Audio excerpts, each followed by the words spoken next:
Architects' plans to extend the Hunter Street Mall from Newcommon to Watt Street are well underway, but those plans are still subject to public exhibition and final approval.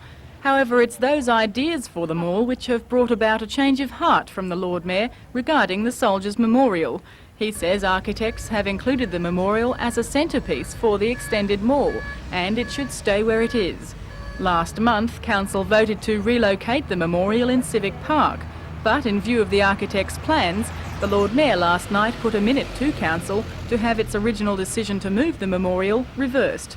That minute was defeated.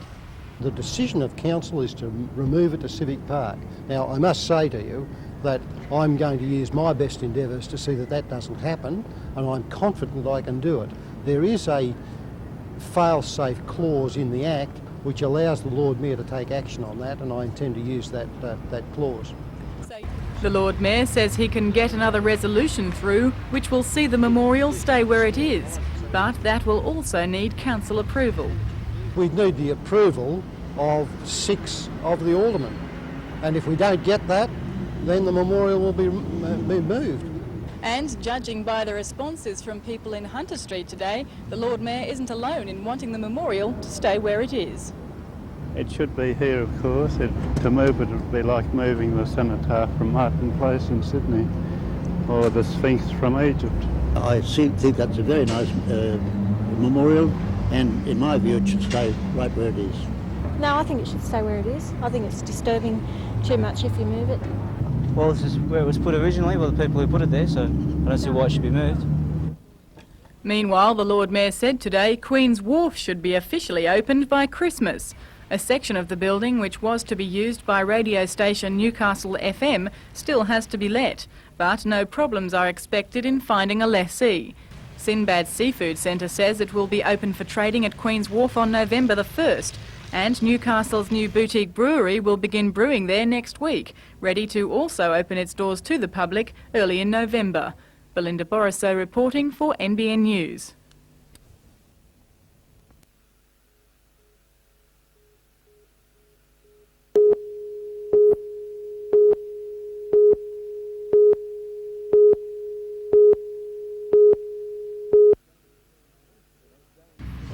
Jeanette James spends most of her time on the road or recording in Tamworth, but this week she's home watching her first single become a national hit. One Track Mind rocketed to number 3 on the country charts behind John Williamson's Boomerang Cafe and Slim Dusty's G'day at number 1. Overnight, the single pushed the Mallee Boy out of number 2 spot, making One Track Mind the highest ranking debut single ever. Well, it's more of a crossover country type sound. It's not the traditional Australian type country sound. It's more commercial, more up to date. We're hoping to reach the younger people with the country, our type of country music, instead of just the older people. I've got a one-track mind, and it's leading all the way to your heart. The kind you find without peace of mind, never really knew just where to start. John Williamson made it, and Jeanette believes she can too. The country girl from New Lambton already has plans for another hit. I've got another single coming out in about 4 weeks' time, on the NREC label, of course, and we'll see how that goes on the chart too. I've got a one-track mind, and it's leading all the way to your heart. The kind you find without peace of mind, never really knew just where to start. But I know you.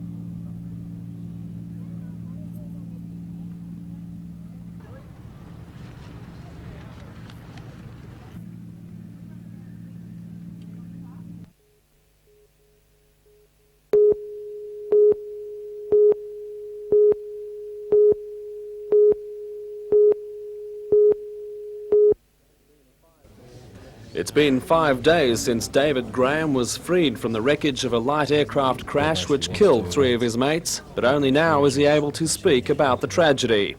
The Cessna plunged down a 30-metre cliff during a failed takeoff attempt at an open-cut mine near Ravensworth. 3 men, all from Tasmania, died in the crash. David Graham was airlifted to Royal Newcastle Hospital, suffering nothing worse than a fractured pelvis. The aircraft is thought to have landed on a mining road the previous evening, after pilot, 57-year-old Brian Stacey, apparently lost his way and was forced down by failing light. David Graham insists the landing was not alarming. No, it was quite a normal landing and quite safe and everything else, yeah. So you had every confidence in the pilot? Yeah, my word, yeah, very good pilot. It's actually been said that Brian didn't have a lot of experience. That isn't your view at all? No, that's rubbish. He's very exceptional pilot. David has only hazy memories of the events of the next morning, but he says the passengers weren't uneasy despite the clearly tricky takeoff. And everything was quite normal on takeoff, and everything's normal. It's just nature or luck or something was against us, and that was it. David Graham took the opportunity to thank Howick mine workers, Hunter Valley Mines Rescue Service, ambulance officers, police and National Safety Council personnel who helped in the rescue. The crash is still the subject of a Bureau of Air Safety investigation. An initial finding is expected to be made public next week.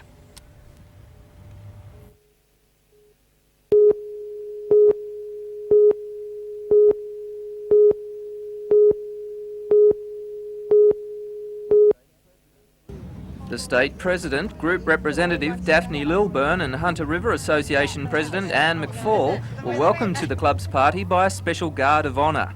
130 women bowlers attended from clubs throughout the area to look back on an era gone by. As seen in this photo of the 1935B pennant-winning team, long sleeves, white stockings and dresses 13 inches or 320 centimetres from the ground with strict dress regulations. The club is thought to have begun with more than 60 members, increasing to 75 up to 15 years ago. But with the growth of other clubs in the area, membership is now only 40 bowlers. But with 60 years behind them, there is no thought of retirement. If the enthusiasm of the patrons today is any evidence, the club faces a healthy future.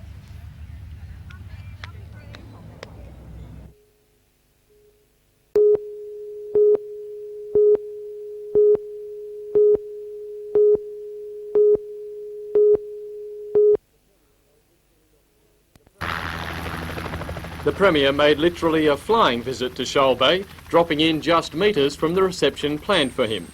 The Premier was invited to the Harbourside Haven Retirement Village, which for 2 years has been trying to convince the government to give it in trust 1.8 hectares of land it needs to expand. Mr Griner's visit was ostensibly to inspect that land, although it also provided plenty of photo opportunities with Liberal candidate Bob Scott. The board of the village says they have 400 on their waiting lists and desperately need the land to build more villa units and another hostel. However, if they thought the Premier was going to give them a firm answer today, they were to be disappointed. I undertake here and now in public to give you a very clear commitment, a very clear undertaking well before next Saturday week so that you know exactly where you stand. It is of their own. The Premier also took the chance to hit back at allegations made by Shadow Transport Minister Laurie Brereton. Mr Brereton says the government isn't planning to start work on the Nelson Bay Road until 1994. Also categorically untrue, which is what you'd expect from Mr Brereton. Mr Baird will be up here on Monday and will be announcing details of the acceleration of the road, but it is absolutely clear-cut that there will be funding for Route 108 starting in 1989, and in fact the planning will start early in that year. Thanks very much.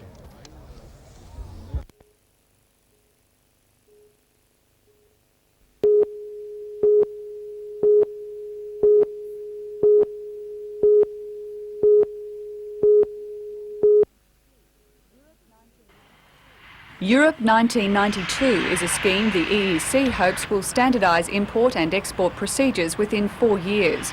Restrictions on incoming goods will be standardised amongst the member countries.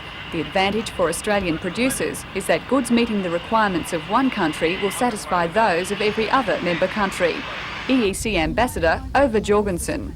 it'll be easier for Australian exporters because they can go in and sell the same product no matter where it's in United Kingdom or Germany or Italy, because we will have the same norms and standards throughout the European community.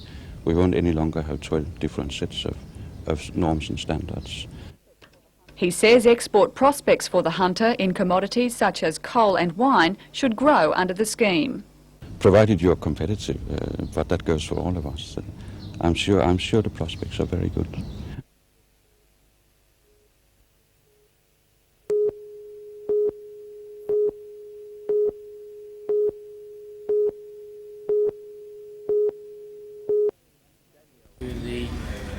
Danielle's stamp went on sale in Newcastle for the first time today as Australia Post launched its first day covers for this year's range of Christmas stamps.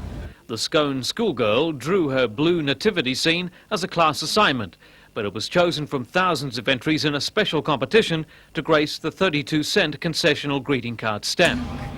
While there was a brisk trade at local post offices, Danielle was at Australia Post's head office in Melbourne, with the other children whose artwork was chosen for this latest collection. After a photo call for the clambering media, the superstars of stamp visited the art department, which had turned their inspired drawings into real-life stamps. From there, the young artists were taken by horse-drawn carriage, with Santa at the reins, to the Melbourne Post Office, where they stamped special letters home. Who's the letter for, Danielle? Nana. Nana. Whereabouts does Nana live? At Scone. As well as knowing her artwork will get national and international recognition, Danielle receives $100 for her efforts. Scone Primary School receives $2,000.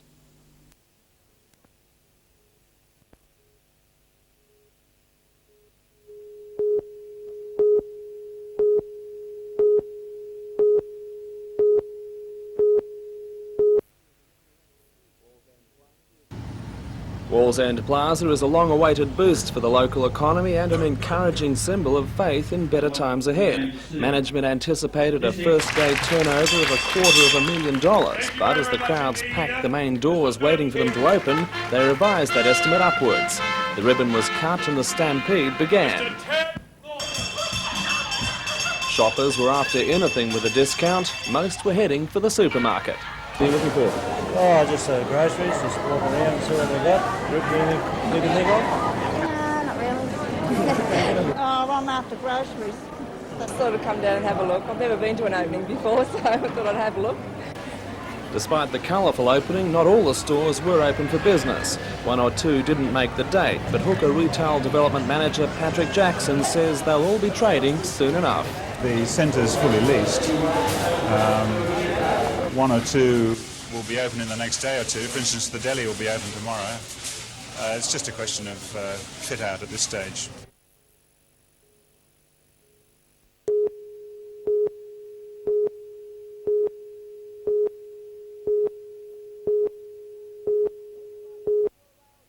Inside goes for a rails run. 400 out, Orthale joined by Empire Rose. Now Bono getting up between horses. Apollo Run, it's Candide. Balciano, Apollo Run out wide is going up to join Empire Rose. Empire Rose has kicked away in the cup from Apollo Run. Now Bono, Natsky's flying out wide. Empire Rose in front. Natsky's going to challenge Rafe. Empire Rose a length in front. Natsky trying to get to her. Empire Rose a half in front. Natsky won't make it, and the big mare wins. Empire Rose beats Natsky. 3 lengths away now, Bono, Apollo Run. Behind those round the world, then Banderole. Next home would have been Ideal Cinnamon, Mr. Bunny Thorpe, then came Kensai. Further back, Secret Seal, our classic base, Shandaroon, full at last.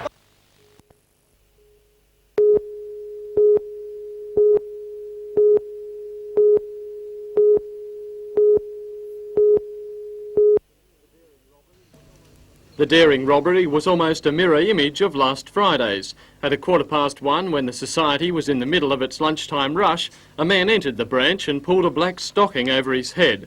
He produced a knife and jumped over the counter, threatening staff, while customers fled in panic. The man ordered money to be placed in a bank bag, lifting his shirt to reveal what police believe was a toy pistol. With the bag, he then leapt the counter again and brazenly walked through the shopping centre and out a back door. When bank staff attempted to follow, he warned them off, shouting, "I've got a gun this time."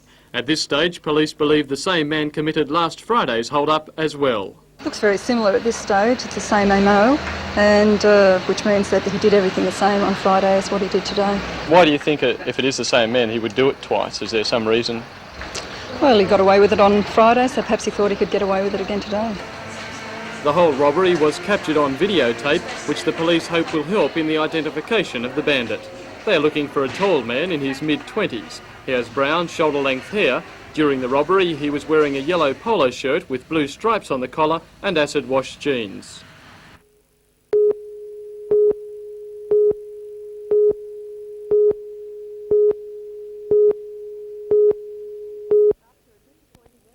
After a disappointing end to the 88 season, the Newcastle Falcons are primed to make this US tour a learning experience as well as a lot of fun. Not that there will be a whole lot of time for fun. At today's final training run, Coach Ken Cole delivered the sobering news that the tour schedule will be flat out. At one stage, the Falcons will be expected to front up 9 times in just 11 days, and the opposition won't be easy.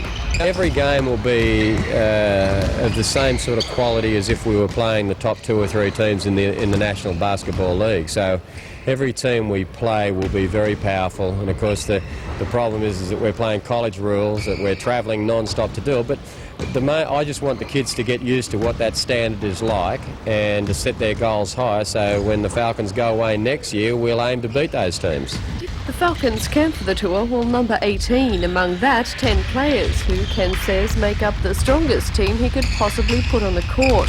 Certainly it's the same team which will front up for the 89 NBL season, and Ken says with the US tour under their belt, they'll be a force to contend with. We'll be very, very competitive. So I thought that we may be too young to be able to be considered a finals threat, but I don't think that's going to be the case. I think we'll be very difficult. What is in store for them as far as overseas trips in the future? Well, we're planning a 6 weeks tour of the United States in '89, so it'll be about double the length of time that any other team's ever gone away. 2 weeks in the Philippines straight after that, and 3 to 4 weeks in England and Europe. So we're planning nearly 3 months on the road at the end of next year.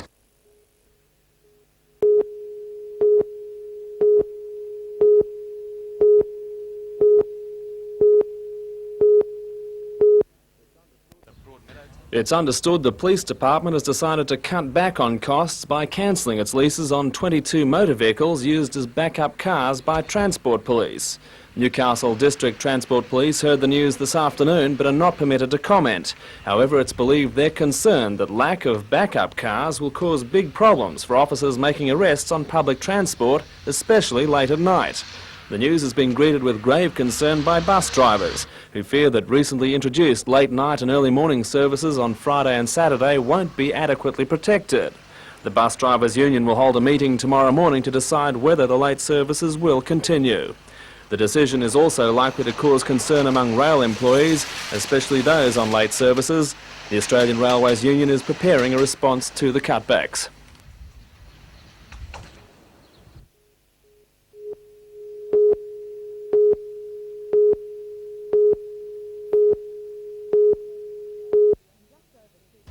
In just over 2 days, the outcome of the Port Stephens by-election will be known. During the final countdown to polling day, the major parties are competing for the limelight, swamping the smaller budget independents. The Labor candidate is the former member for Port Stephens, Bob Martin, who has the obvious support of opposition leader Bob Carr. Today, the ALP staged another media event, the launching of a booklet called Griner's 100 Broken Promises. A case of déjà vu? No.